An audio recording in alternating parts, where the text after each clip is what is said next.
هو ولد المكنين هو أحد أبرز الوجوه الصاعدة في الراب، ماهوش جديد على الدومين، وسلم النجاح طلعوا واحدة واحدة لين اليوم ولا نجم بأتم معنى الكلمة في الراب. إلينا وإليكم هيكل بوسعادة. يا السلام مرحبا عليكم. يا مرحبا السلام أخوي. عليكم اخونا بالناس اللي تتبع فينا الكل بيس. جوك باهي، شكرا على التقديم الممتاز، خاصة انك دخلت بولد الموكلين. باهيشي ولد المكنين حو خويا، ترى شرف خويا. حو ترى الصاحب ربي يعز مقدارك. جست باش تعلي شوية في صوتك حو ترى الصاحب وربي يعز مقدارك. حو ترى علو علو علو. الصاحب. ده هيكل احنا يتسمى بريسك دخلنا عليك وانت قاعد تصور، وانت قاعد تسجل في جديد وانت في استديو وانت فهمتني في مود نتاع حركه فهمتني. به اليوم هل انه انت حاسس بمدى المسؤوليه اللي كبرت عندك تجاه جمهورك بانك لازمك تقوي في الكاليتي وفي الكونتيتي؟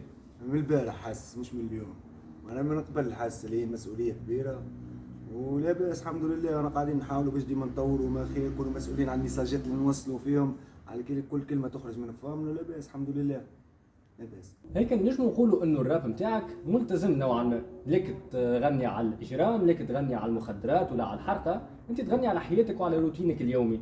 هل نجم نقولوا انه البيئه اللي تربيت فيها ساهمت في انه تبع اللون هذا من الراب؟ الحقيقة في السنين الأخرى أثر الموضوع، ما أنا رجع لي اللي فقط ولا فهمت اللي أنا عندي سورس دانسبيراسيون كبير ياسر ما كنتش نستغل فيه قبل 2017. فما شكون قال لي إنسان يعني عميق نقولها كيما هي، فاهم؟ قال لي راهو الحياة الاجتماعية متاعنا تنجم تخرج منها برشا حاجات. وقتها ما فهمتوش، 2020 بديت نستوعب فهمت السيد هذاك 2017 شنو قال لي. الراب ملتزم اللي نعمل فيه، مش حكاية ملتزم، هي اما قاعد نشوف فيه من بلاصة أخرى نغزر له ماشي أخرى، نغزر له هكاك المواطن التونسي البسيط اللي يحب يوصل المساجات متاعه اللي يعيش فيها بغض النظر على اللي يجي ولا ما يجيش في الدومين هذاك. خاطر فما أحاديث ولا يطلع البريود الأخرى وقت اللي لقاو ميساج ديفرنت، باهي ديفرنت حلوه ديفرنت في الصميم. مش نورمال يعني، والله براحي لغات ربع حاسين يلقاو حاجه مختلفه هكاك اللي لا ما تجيش هكاك، تجي هكا. فما خطوط مش عارف شكون حطهم هناك اللي تجي هكا ولا ما تجيش هكا. وقت اللي يعني نعرف اللي الفن اي حاجه ارت، اي حاجه غير مهبوله، معناها ما فماش حدود تقيدها. فانت وقت تجي تقول لي هيك تجي هكا وما تجيش هكا، وقت انت نقضت باز حاجه يعني من اساسيات الفن نتصور هيك.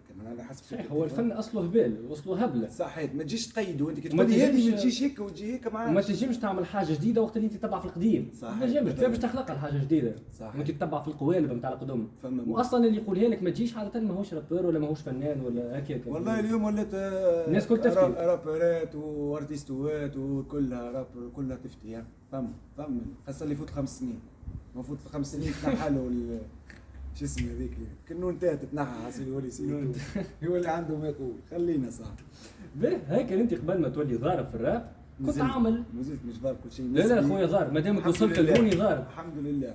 مش كي وصلت لهذه زعيم ما ضربتهوني. عجبني الايجو بتاعك، كمل صعب اللي تعمل ايجو تريب بتاع مذيعين. لازم. باهي هيك انت قبل ما تولي ضارب الباهي في الراب نزلت باذن الله ولقي ضارب ولاباس عليك فهمت باش توصل ابعد الحدود. الحمد لله. قول سعد قالها باذن الله. باهي قبل ما توصل للمرحله هذه في الراب انت كنت عندك برنامج تدور فيه تونس وتلوج على الناس اللي ممكن عندهم مستقبل نتاع نجاح في الراب. ومن الناس اللي كانوا ضيوفك في البرنامج هذايا دي بوي اليوم اللي ولا اسم في الراب حتى هو. قديش المرحله هذه من حياتك ساهمت باش تصنع شكون هيكل اليوم؟ لا لحظة بركة، دي بوي راهو جاي في قاعدة زمنية، برنامج قاعدة زمنية، هو تجربة خذتها وحدي هكاك. عملت برنامج لما تروح عملت برنامج تعدى وقتها في رمضان هكاك محاولة. جبت من الانفيتي جبت دي بوي وقتها راهو ضارب، راهو دي بوي اللي قاعد نشوف فيه والعباد تتعامل معاه وكأنه ضرب من بعد يعني. كنت عندها في فكره سامي ابار فكرة سامي وقت اللي عملت له ضحى العربي الريل نشوف احلامي طايره 7 ملايين قبل الريل، فاهم؟ ممكن تسمعت في المغرب العربي مش في تونس بالضبط، اما لكن ضاربين تراكاتو 7 ملايين و8 ملايين، فهمت؟ وقت اللي جبته كانفيتي في برنامج يعني مش بتاع اكتشاف مواهب، فاهم؟ يعني السيد ضارب من قبل. وشنو زاد لي شنو ضاف لي يعني الفتره هذيك قديش ساهمت في خلق شكون هيكل اليوم؟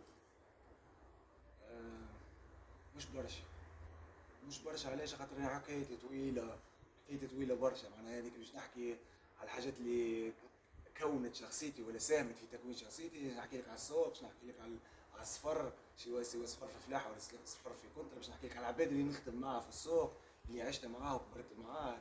يعني كي ندخل السوق يولي ما عادش عندي بو برك، برشا بات، برشا عباد تقدرهم وتريسبكتيهم، برشا خوات، برشا عباد طايح معاه الفراق وتفدلك معاه، برشا عباد قد كلها معاملاتك مع ناس تمسك.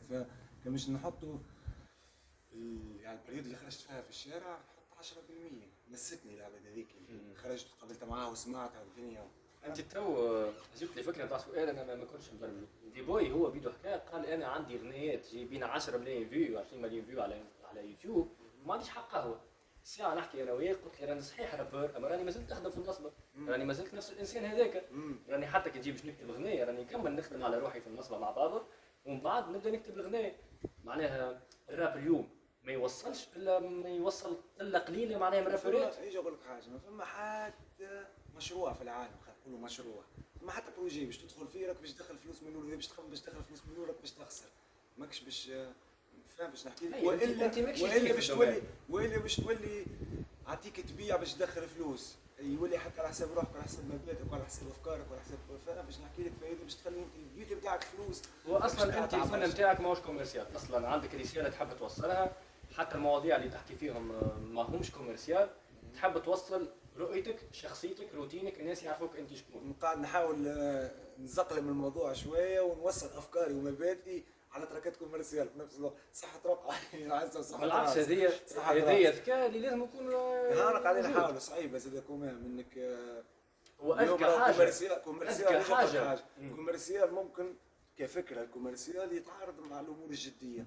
نتصور اني هيك معناتها تعطي حاجه كوميرسيال حاجه خفيفه. والله انا نشوف انه هذه من القوالب اللي خلقوها العباد من غير حتى سبب. صح. يا انت تكون كوميرسيال تافه، يا اما انت تكون عندك رساله وكان صح اندر جراوند مش بالضروره كوميرسيال تافه، راه ثم كوميرسيال جيتابل معناها كوميرسيال نتاع. قلت لك راهي قوالب يحطوا فيها العباد. انا معك في فكره انك توصل القضيه نتاعك والرساله نتاعك على بيت كوميرسيال وتدخل منه فلوس وتعمل منه فهمني عروض وحقك هذاك.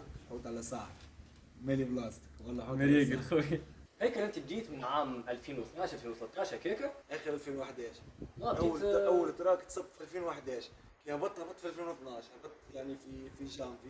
يعني رابورات الثوره الصحاح انت معناها مع الثوره انسبيريتك باش تبدا معناها ما بديش في المخر بعد الثوره. بقيت ونصب بعد الثوره، والسيد اللي دلني باش نصب اللي جا هو من اول عباد يوبر ماكس، من اول عباد اللي بدات معنا في الجروب. قلت حومتي يعني يصب عنده عام في باليش بيه اللي هو يصب واللي هو لاقي وين يصب. بديت نكتب بالضبط تقريبا 2008 نقرا في الكوليج الكتيبه نتاع تتفرج فيهم على الاساتذه وعلى القايمين وعلى الصف وعلى تحيه العلم هكاك تفاد ليك. ومن بعد قلت لك ما وصلت عرفت 2009 2010 ما نعرفش حتى منين نجيب بي، ما نعرفش اليوم اليوتيوب وقت جديد الحكايه ديجا. فاش نحكي بيتات منين باش تجيبهم شنو تكتب باش تلقاهم وكل الفازات هذوك. هكا هو بدينا 2011 لقينا استوديو بدينا وتكونت الجروب. من الوقت هذاك من 2011 وقت اللي بديت انت شكون كانوا لي زارتيست ولي رابور اللي كنت تسمعهم وتنسبيري منهم؟ تسمعهم وتنسبيري منهم. عمري ما فما حد كان لي سورس انسبيراسيون. العالم هذا الكل بالنسبه لي سورس انسبيراسيون. نجم ينسبيريني ارتيست في فكره، في نركز برشا زاد على الانترفيوات نتاع الارتيست ويب بصفه عامه باش نحاول تفهم طريقه تخمامه ونقارن مع موزيكته هل متوافقه هل مش متوافقه. نركز برشا في التفاصيل وتنجم اي حاجه تنسبيريني. انت بكري قلت كلمه انسبيرتني على الاخر قلت لك بونش لاين هذه. اي بونش لاين في الكلام. اي نركز برشا يعني وهذيك حاجه هي نشوف الحقيقه يعني ديما نشوف من الشيء البوزيتيف تشوفها نعمه. لكن فما حاجه هيك من وسط تقول لي راهي لعنه كي تركز مع العباد وذاك كيفاش تخمم وتحب تفهم كيفاش يخمم وذاك علاش عمل لك هيك وتلوج على مبررات للعباد وتحاول انك حاجه تعب على الاخر. واسمعني دغيا كي تلقى مرتاح على الاخر هاك علاش خشمه كبير مرتاح ما مركز كان مع روحه. يهمني نقدم في حياتي كون ساعات نقول علاش مش نكاك نتمنى نكون هكاك مسؤوليه. هو راهو حاجه عاديه جدا انه زوز اخواته ما يخموش كيف وانا عندي مثال هذا. قلت لك دغيا كي تلقى ارتيست تتبعه تلقى غناه في شيره وكلامه في شيره. مش تغير يعني في الاخر ماهوش ما تدخلش الزحمه ما تخيلتوش هكاك. لا شوف اجي نقول لك حاجه ما يهمنيش اني نعرف هو يعني ريل ماهوش ريل فيك ما اللي يحكي فيه واقع هكا اللي يهمني. اما هو كيش عمل لك كيكه ولا ما عملش كيكه ما تقولوا معناها فما مثلا هاو مثال كم بصلك معناها هذاك هاو مثال مثلا انسان رابور يغني على الزطله يغني على المخدرات ويطلع في الانترفيوهات يقول العكس، يقول لا ما شجعش على المخدرات، انت تغني عليه ولا العكس بالعكس. ما هو ذاك شوف كي يتحط في الكادر نتاع يتحوصر ما يلقاش وين يهرب يقول لك هيك. شوف انا عندي حاجه ما نلومش على العباد اللي بدات ترابي جديده، يعني اللي بداو جديد صغار في العمر ويربيو على الزطله. تعرف علاش ما نلومش؟ على خاطر هذاك مازال ما ادركش المضره نتاعها على روحه، مازال ما فهمش مازال نافح. ابار نافح يعني مازال هو يرى فيها بالرسمي شيخه كما تسمي فيها العباد. لكن انا نلوم عليه، نلوم على اللي عبد نعرف اللي هو كارير ونعرف اللي بدا كارير ويكونسومي. فانت 7 سنين و8 سنين بازرك تشوف في حاجات في روحك قاعده تتضرر. وانا هذا سؤالي وين ماشي، سؤالي على علاش باقي قاعد تغني وقت اللي انت تعرف اللي هي مضره؟ وقت انت تنجم تغني عليها بالفاسون الاخرى. اذا انت تشوف اللي الشيخه تخدم يعني حتى الشيخه حط بيران اخرين، ما عادش تحط الزطله هي الشيخه، حط الموسيقى هي الشيخ، حط ما نعرفش يعني الحاجه اللي تفرحك احكي عليها هي كشيخ. مثلا من اكثر الاغاني اللي نحترمها وجبتها في الابيزود اللي فاتت مع كلاي غنية وردة الموت اللي لخص فيها معاناته من الادمان على الكوكا. بالضبط. علاش ما يمشيش هكا الاغنيه؟ علاش نشكروا فيها المخدرات؟ عليه ما نذموهاش؟ على خاطر فما ناس قاعد تسمع في الموسيقى شيخه بالمخدرات، فلازم نغنيوا لهم على المخدرات اللي هما شيخين به باش يسمعونا. هاو بالضبط. هذا هو بروك تشوف ارتيستوات اليوم تسمع موسيقتهم يقول لك انا وحش الشاشه في موسيقته، ويجي في ستوري ولا يجي في انترفيو يقول لك انا راني خاطيني راني مجرد ارتيست لك. هذيك الصوره يبني فيها للعباد صحيح باش تشيخ عليها مع الموسيقى مع المخدرات. بالضبط. شيء مؤسف. وفيما سؤال مهم نتمنى انه يتسال في انترفيو وانا نعطيه لك انا نقدم لك السؤال هذا. قصه غير ما تقول اجي برك امشي. سؤال مهم انك تسال الارتيست هل تنجم تكتب من غير شيخه ولا؟ على خاطر ديما يقول لك نكتب وجواني يفيدي. هذه انا كي نسالها له يقول لك الفكره هذه موجوده في الراب، يقول لك الارتيستوات ولا الرابر ما يكتبوا كان هذه كي نسالها له انا واحد يقول لي شكون قال لك انا نكتب كي نبدا شيخ؟ انا راني صاحي فهمت. الموسيقى واصله فما عباد في موسيقتها موصله اللي هي تكتب كان كي تبدا شيخ نكتب وجواني. قبل نسمع اشاعات يقولوا انه بوب مارلي قبل ما كان يكتب كان كي يبدا شيخ. قبل اللي قال هو اللي كان يدور البوب مارلي معناها هو اللي كان يركح له في الجوانات اللي حكى الموضوع هذا. يعني نستغرب كيفاش انسان ماهوش في وعيه 100% ونجم يكتب امريكان. شوف هي كلها انت تعرف اكثر مني صحيح على الحكايه مش صحيحه؟ عجبتني انت تعرف اكثر. لا نقصد معناها على تجارب عباد مش عليك انت والله لا. يا ودي كلنا رانا جربنا عايشين في تونس. باهي برا بالضبط حسب تجربتك الشخصيه. قول لي قول لي مشيت معك امريكا للاستيوس هذايا من الاولى اي ومن بعد تالي بديت نفهم وبديت نفيق بديت قلت لك نركز برشا يعني. فكي باش تصير اي حكايه ما نخليهاش للصدفه. حتى راسي وجعني علاش وجعني شنو كونسوميت يعني اليوم شنو كليت يعني فاهم نركز برشا. فكي نلقى روحي يعني نبعث حد مثلا قضيه وبعد نتلفت اللي بجنبي نقول له نمشي مش نورمال لازمك تشد فران. فاهم واش نحكي لك؟ هذه علاش صارت الناس صارت تقول لي لا خاطر انت ماك من عشاق لونجلي حسب مريض ساعه زلق لي كلمه انجلش فيري ويل. هذه الكلمه تعبر على حالتك اسمها اوفر ثينكينج. يعني هو وانا عندي منها اوفر ثينكينج اللي هو التفكير المفرط. هيك حتى تحط راسك على المخده باش ترقد لا مخك يظهر له باش يخدم يودي علاش تخدم يودي يرتاح صحيح موجود فما منه. نرجع خويا من اللي بديت لتو شكون هو الرابور اللي من وقتها لتو قاعد ديما تشوفه بعين كبيره وبالنسبه لي قدوه وناجح وباش يقعد ديما ناجح؟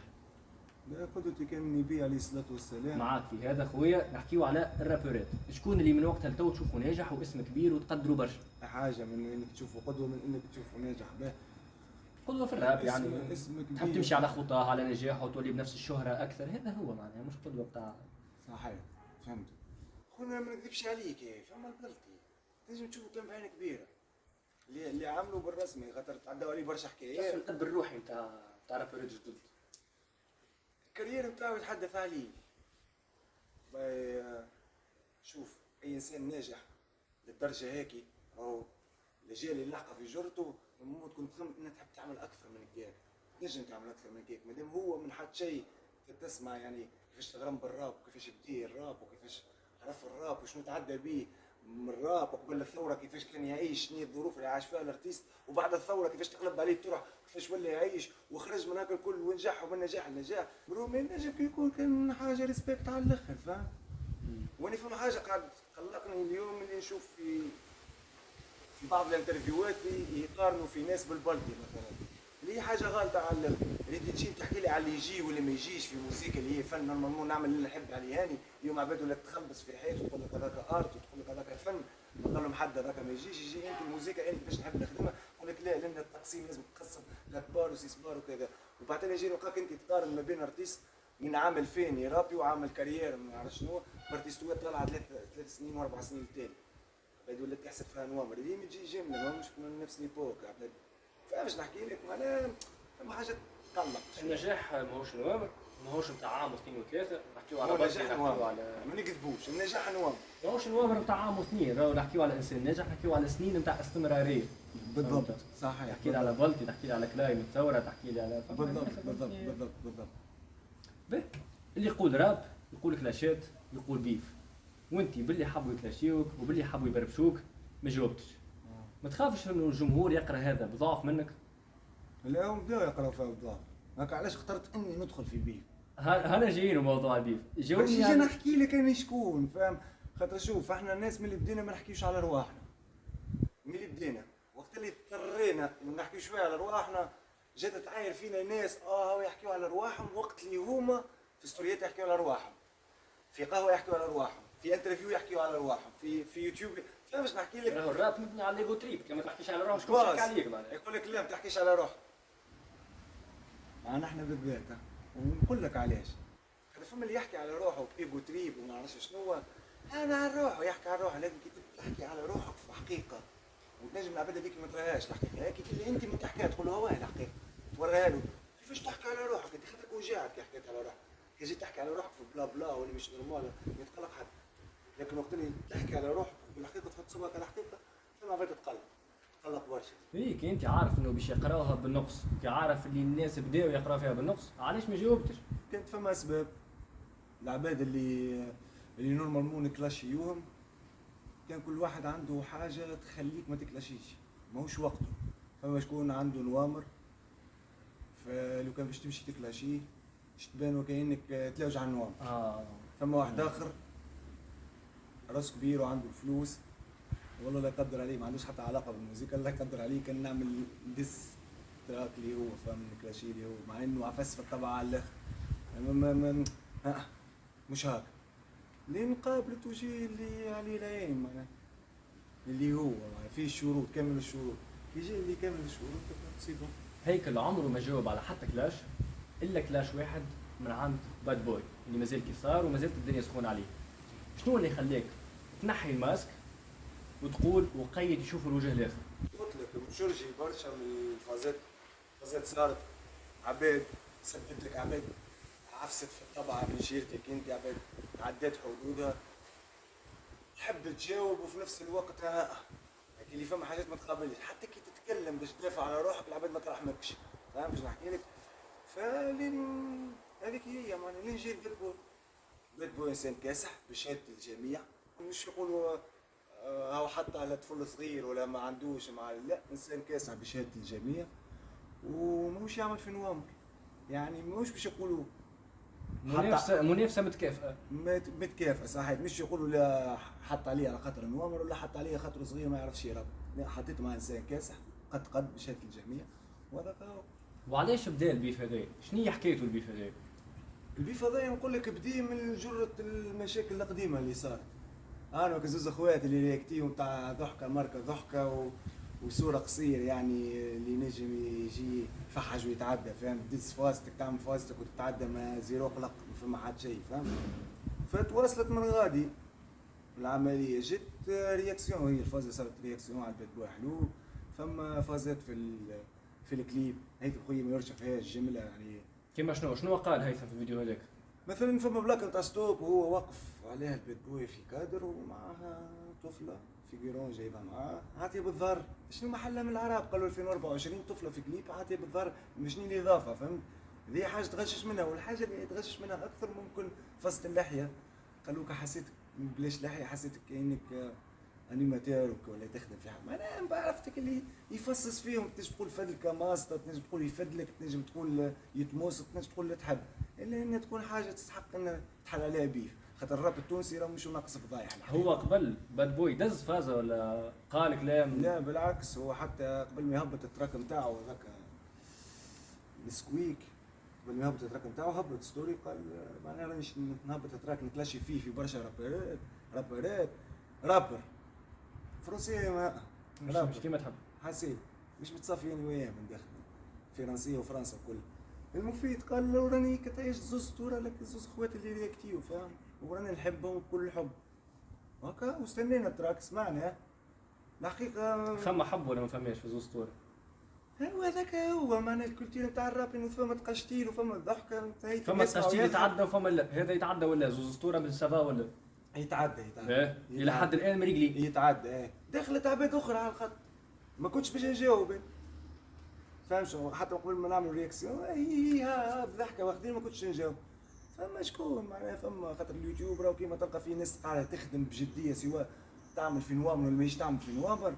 فما عباد اخرى راهي برو معناها مرضى نفسانيين. فما بالرسمي فما ناس دخلت على الخط صار من بعض كبرت نفوس. الكلام تاع ما نعرفش شنو الكلمه اللي كنا نضحكوا عليها في التراك معناها تاع واخذينها تاع مثلا خوك معده.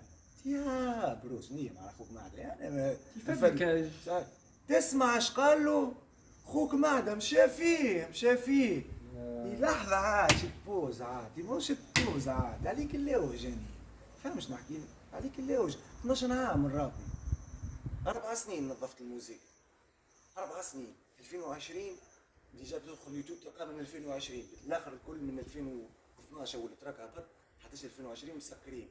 عندي اكثر من 80 تراك مسكرين بكليبات اوديوات الدنيا كلهم كلاشات.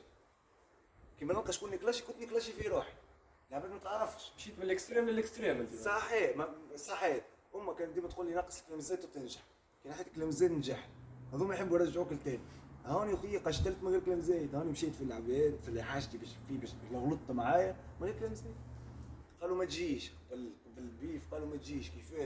كيفاش بيف نظيف كيفاش تسب ولا تقشتل من غير كلام زايد. نوريك كيفاش نوريك. فهمت القصد نتاع البيف الكل انه كان نوقف العباد هذيك عند حدها. راه الناس اللي تعمل في الرياكسيونات هذه سواء غلطوا ولا ما غلطوش ولا يغلطوا في الاخر ما نجم ليك انا ما غلطوا عباد نجم. انت في الكلاشات اللي عملتهم ما تشوفش روحك استعملت بعض الكلمات اللي ما تستعملهمش العاده في غنياتك صحيح ولا؟ خاطر هذا اللي باش نبدا عليه سؤالي اللي من بعد. في غنياتك الكل ما تقولش كلام زايد ولا كلام احرش جينيرالمون. علاش ما كملتش في الصوره هذه كي عملت الكلاش نتاعك على باد بوي؟ انتظروا الجزء الثاني وين بو سعاده باش يحكي اكثر تفاصيل على الكلاش اللي بينه وبين باد بوي وباش يحكي مواضيع اخرى ما حكاش فيهم قبل.